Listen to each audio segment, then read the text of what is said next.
여러분 안녕하십니까? 광주 MBC 뉴스투데이 시작합니다. 먼저 오늘의 주요 뉴스입니다.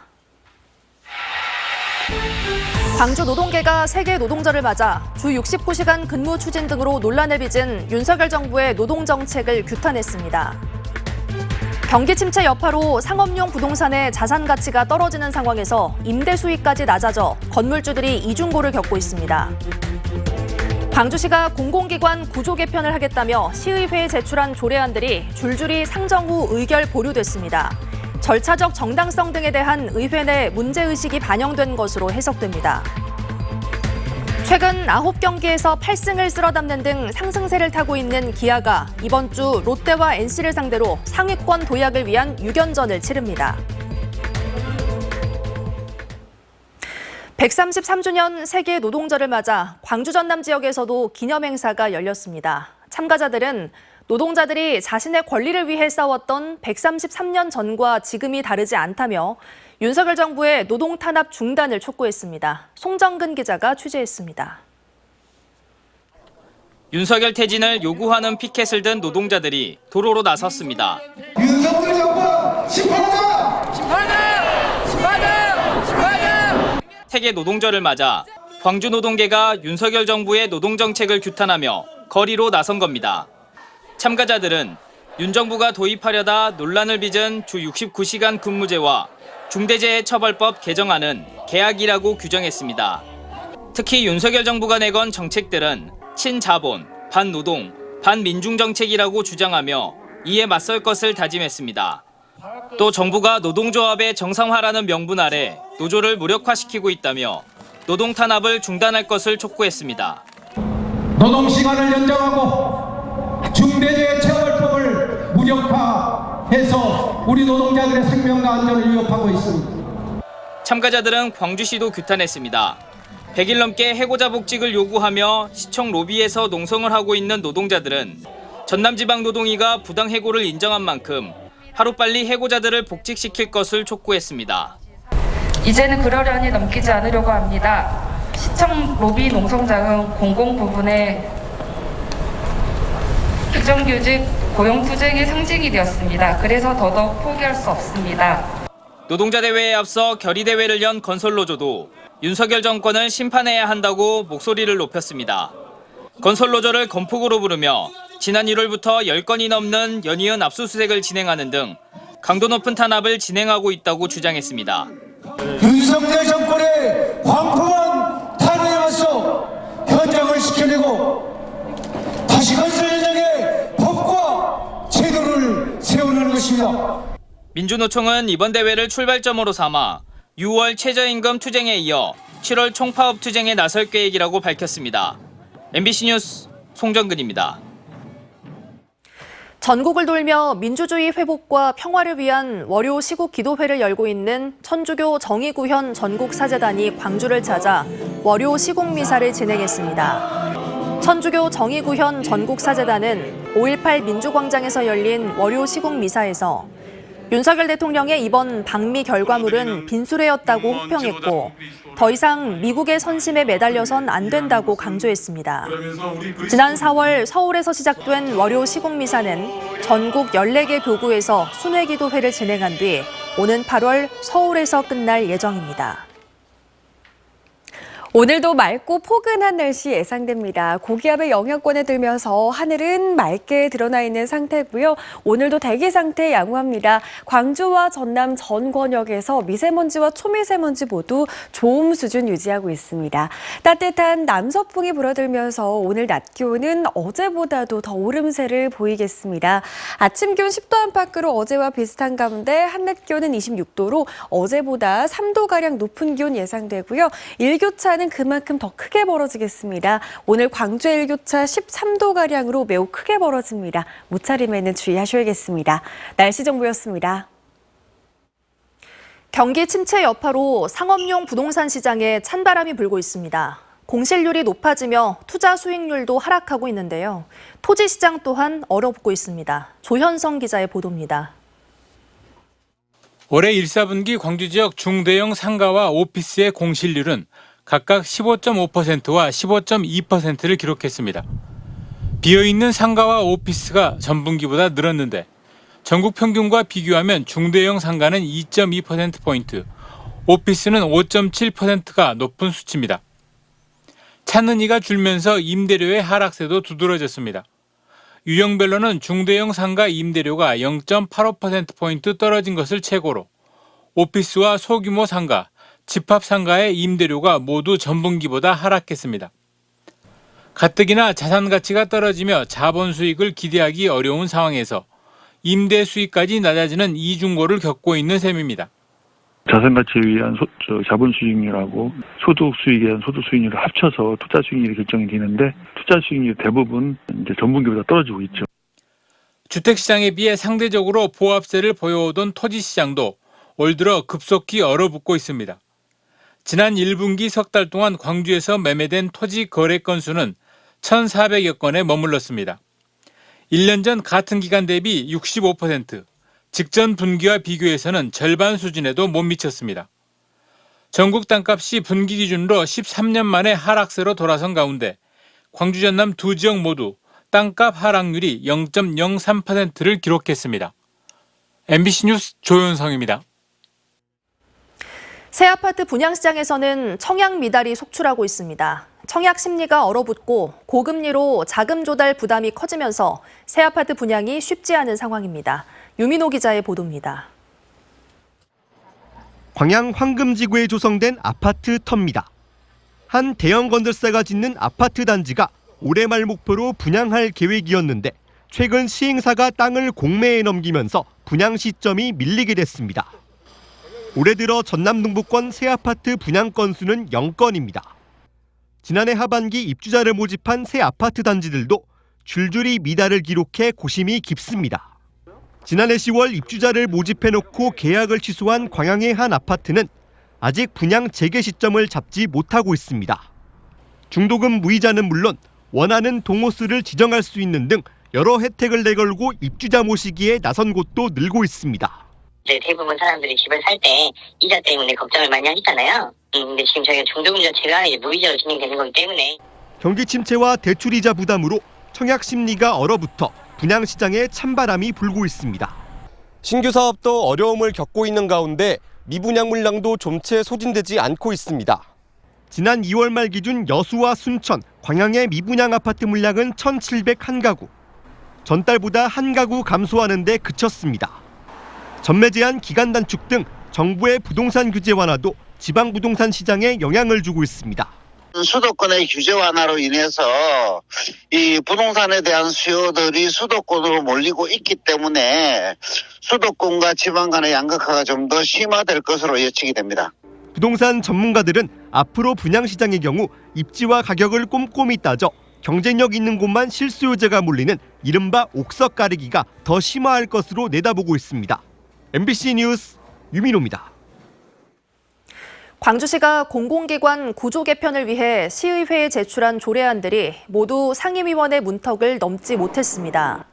광주시의회는 전시 컨벤션 센터 설치와 도시철도 공사 설치 등 광주시가 제출한 7건의 공공기관 혁신 조례안을 모두 상정 후 의결 보류했습니다. 조례안 보류는 절차적 정당성 등에 대한 의회 내 문제의식이 심사 과정에서 반영된 것으로 풀이됩니다. 시의회는 시정 질문이 끝난 뒤 오는 10일 상임위원장단이나 전체 의원 간담회를 열어 심사 재개 후 오는 11일 본회의에 상정할지 6월 임시회로 넘길지 등을 결정할 예정입니다. 이주호 교육부 장관이 광주를 찾아 글로컬 대학 30 국고 사업을 두고 선도 모델을 만들어 지역 대학의 생태계를 조성해야 한다고 밝혔습니다.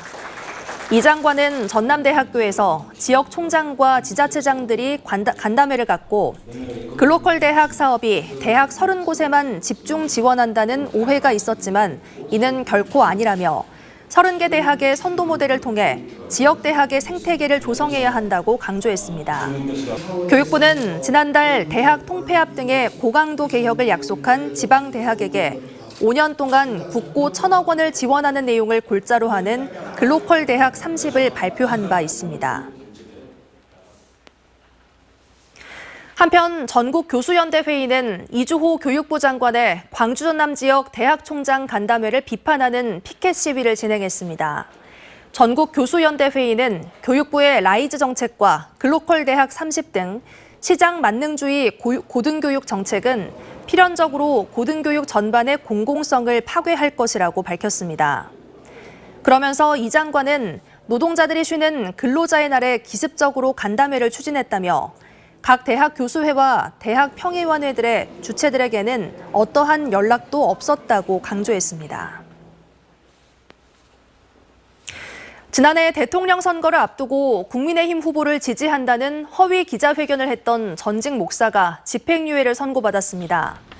광주지법 제12형사부 김상규 부장판사는 지난해 2월 국회의사당에서 광주 기독교 목회자 연합회 300명이 윤석열 대통령 후보를 지지한다는 허위 기자회견을 연 혐의로 기소된 60대 목사에게 징역 8개월에 집행유예 2년을 선고했습니다. 재판부는 피고인이 사회적 지위를 이용해 선거법 입법 취지를 훼손했고 잘못을 반성하지 않는 점 등을 고려해 형을 결정했다고 설명했습니다.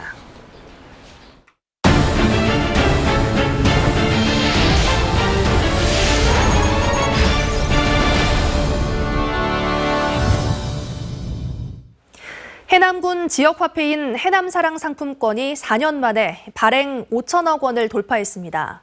전국 군 단위 가운데 최대 규모로 코로나19 이후 지역 경제를 활성화하는 데 기여한 것으로 평가됩니다. 보도에 신광하 기자입니다. 지역 주민이 생산한 농수축산물을 판매하는 해남 로컬푸드 판매장입니다.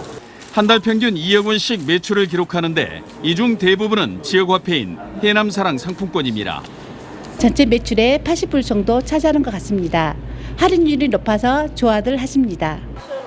지난 2019년 170억 원으로 시작했던 해남사랑 상품권은 지난 2021년 1,750억 원까지 증가했다가 지난해 1,550억 원어치가 발행됐습니다. 4년간 누적 발행액 5,098억 원으로 이 가운데 98%인 5,007억 원어치가 판매됐습니다. 최소 5%에서 최대 10% 할인율로 특히 코로나19의 어려움 속에서도 지역 자금의 역외 유출 방지와 지역 소상공인의 매출 증대에 효과를 거뒀습니다. 저도 자영업을 하는데 많이 들어오기도 하거든요. 근데 또 그 들어온 것도 재활용하고 재사용하고 그런 식으로. 해남군이 전국 군 단위 지자체 가운데 지역화폐 최대 발행액을 기록한 것은 사용의 편리성 때문. 사용처만 3,700곳에 달해 실사용자도 지난해 기준 4만 7천 명으로 국민 10명 중 8명이 상품권을 사용하는 것으로 분석됐습니다. 지난해 이후 정부가 지역화폐에 대한 지원을 줄이면서 할인율 확대가 어려운 상황이지만 상품권 활성화를 위한 해남군의 의지는 확고합니다.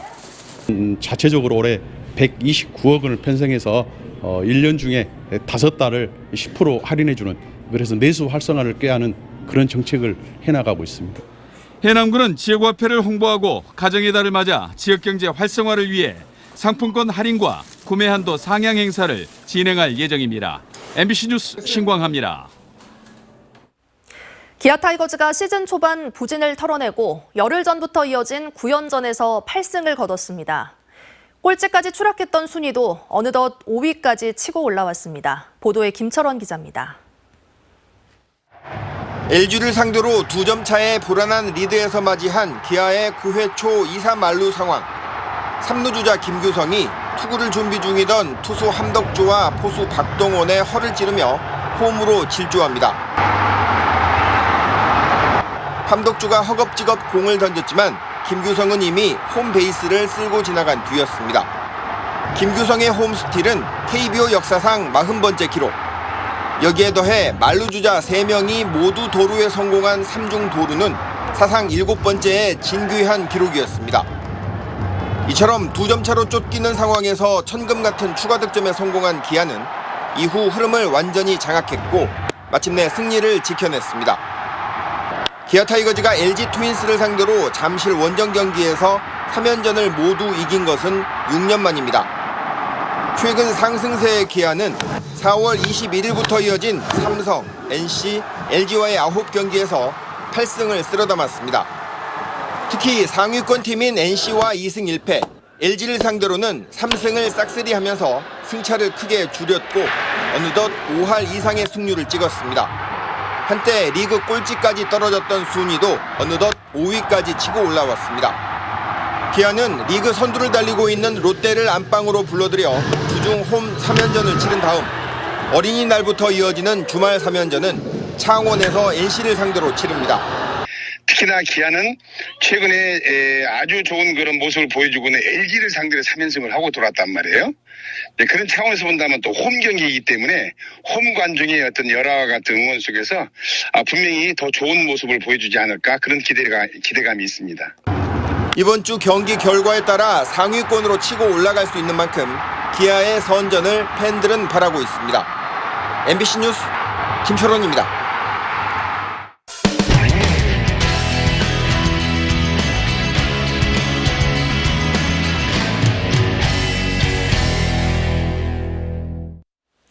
축구장이나 테니스장 등을 이용하려면 시민들은 누구나 이용료를 내야 하는데요. 그런데 이 축구장과 테니스장을 관리하는 경남 창원의 시설공단 직원들은 정작 돈 한 푼 내지 않고 공짜로 이용해온 사실이 드러났습니다.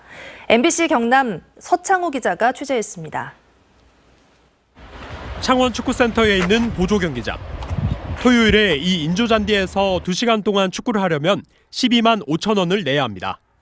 그런데 이곳을 관리하는 주체인 창원시설공단 직원 60여 명으로 꾸려진 축구동호회는 공짜로 이용해왔습니다.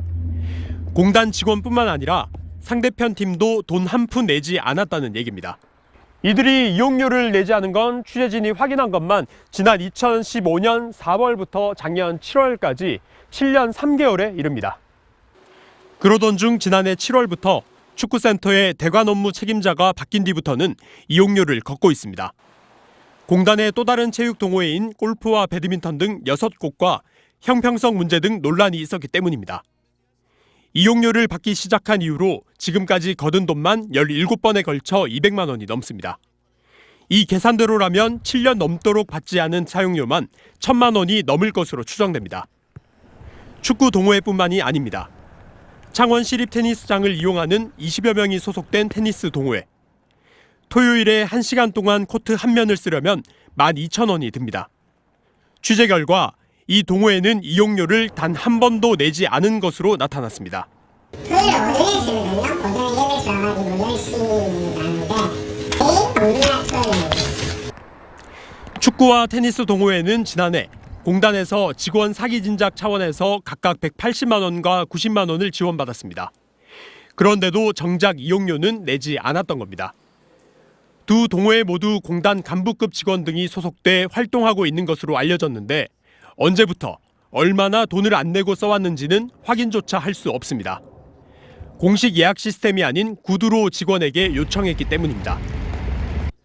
창원시설공단 측은 노사 단협 조항에 공단 동호회원이 동호회 활동을 위해 이용할 때는 고객의 불편을 초래하지 않는 범위 내에서 이용할 수 있다는 내용에 따라 이렇게 이용해왔다고 밝혔습니다. 시민들이 초래하지 않는다는 법을 내서도 무료로 빠른 일 처단하지 않는다 이런 식으로 해서 경우에는 노사가 같이 계약을 맺었으면 하는. 이와 관련해 창원시는 공단 동호회 직원들이 해당 시설들을 부당하게 사용한 사실을 확인했고 사용기간과 금액이 얼마나 됐는지 파악하고 있다고 밝혔습니다. MBC 뉴스 서창우입니다. 시내버스 안에서 의식을 잃은 할아버지가 버스기사 덕분에 목숨을 구했습니다. 평소 버스 회사가 실시한 심폐소생술 교육이 위급한 순간에 빛을 발했습니다. MBC 충북 이채연 기자의 보도입니다. 한산한 시내버스에 80대 할아버지가 부인과 함께 올라탑니다. 나란히 앉아서 가는 도중 할아버지가 힘없이 창문에 머리를 기댑니다. 이 모습을 룸미러로 본 버스 기사가 차를 세우고 다가가 할아버지 상태를 살핍니다. 아무래도 너무 이상해서 먼저 차를 세우고 할머니한테 여쭤봤어요. 많이 그러시다고. 그 당시까지만 해도 좀 의식이 좀 계시더라고요. 그래서 창문만.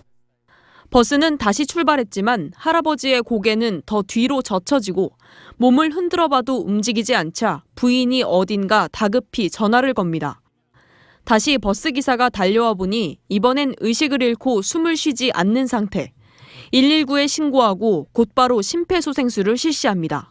빨리 가슴 압박 준비를 해서 하시라고 그래갖고 전화를 받고 당황해갖고 지금 앉아 계시다 그랬더니 앉아 계신 데를 어떤 해보시라고 그래갖고 가슴을 이제 몇 차례 계속 눌렀는데 주변 사람까지 도와 아예 바닥에 눕혀 약 5분간 이어간 심폐소생술 끝에 숨을 내뱉으며 의식을 되찾기 시작했습니다. 구급대원들이 올 때까지 한시도 쉬지 않고 살핀 끝에 할아버지는 뒤이어 구급차에 실려 병원으로 무사히 이송됐습니다. 기사분이 봤던 상태가 맞는 상태예요. 가슴 압박을 정확히 해주셨다고 판단을 합니다. 3년차 버스기사의 신속한 대처는 평소 회사에서 배워둔 심폐소생술 교육 덕분이었습니다. 보고 배웠지만 이걸 내가 평생에 뭐 한 번이라도 써보겠어라는 생각은 솔직히 가졌습니다. 그런데 이번에 닥치고 나니까 내 머릿속에 넣는 게 아니라 내 몸으로 익혀서 심폐소생술을 알고는 있지만 누군가를 정말 구할 수 있을까라는 의심 대신 용기와 자신감이 한 시민을 구했습니다. MBC 뉴스 이채연입니다. 광주시의회가 전라도 천년사 편찬을 재논의하라고 촉구했습니다. 광주시의회는 전라도 천년사가 역사 왜곡 논란에 휩싸여 있는데도 편찬위원회가 지난주부터 오는 7일까지 단 2주 동안만 의견을 수렴한다며 역사 왜곡 논란에 대해 사회적 합의를 이끌고 해당 지자체들이 책임질 수 있도록 충분한 검증 절차를 반드시 거쳐야 한다고 주장했습니다. 전라도 천년사는 전라도 정도 천년을 맞아 2018년부터 광주시와 전라남북도가 24억 원을 들여 편찬 준비 중이었지만 발간 전에 터진 역사 왜곡 논란으로 지난해 말 봉정식이 연기됐습니다. 판소리의 유네스코 무형유산 등록 20주년을 맞아 열린 제25회 서편제 보성소리축제 전국 판소리 고수경연대회에서 전남 도립국악단의 임서연 씨가 대상을 수상했습니다. 임서연 씨는 명창부 본선에서 심청가의 곽씨 부인 유언 대목을 불러 대회 대상인 대통령상을 수상했습니다. 오늘도 맑고 포근한 하루가 예상됩니다. 고기압의 영향권에 들면서 하늘은 현재 깨끗하게 드러나 있는 상태고요. 대기 상태도 아주 양호한 상태입니다. 광주와 전남 전권역에서 미세먼지와 초미세먼지 농도 모두 좋음 수준 유지하겠습니다. 낮 기온은 어제보다 더 높게 오르면서 일교차는 그만큼 더 크게 벌어지겠습니다. 아침 기온은 어제와 비슷한 수준에서 시작했지만 한낮 기온은 26도로 어제보다 3도가량 더 높게 오르겠고요. 오늘 광주의 일교차는 13도가량으로 매우 크게 벌어지겠습니다. 광주의 현재 기온 11도 안팎까지 올라 있습니다. 한낮 기온은 대부분 지역에서 25도 안팎까지 치솟으면서 매우 포근한 날씨가 이어지겠습니다. 무안의 현재 기온 10도 안팎 보이고 있는 가운데 한낮 기온 25도로 예상됩니다. 순천의 낮 기온 23도로 일교차는 18도가량으로 매우 크겠습니다. 바다의 물결은 최고 1m에서 1.5m로 잔잔하게 일겠습니다. 내일과 모레는 흐린 가운데 비 소식 들어 있습니다. 날씨 정보였습니다. 뉴스 마칩니다. 시청해주신 여러분 고맙습니다. 언제 어디서나 내 손 안의 뉴스. 광주 MBC 뉴스 유튜브 구독으로 함께하세요.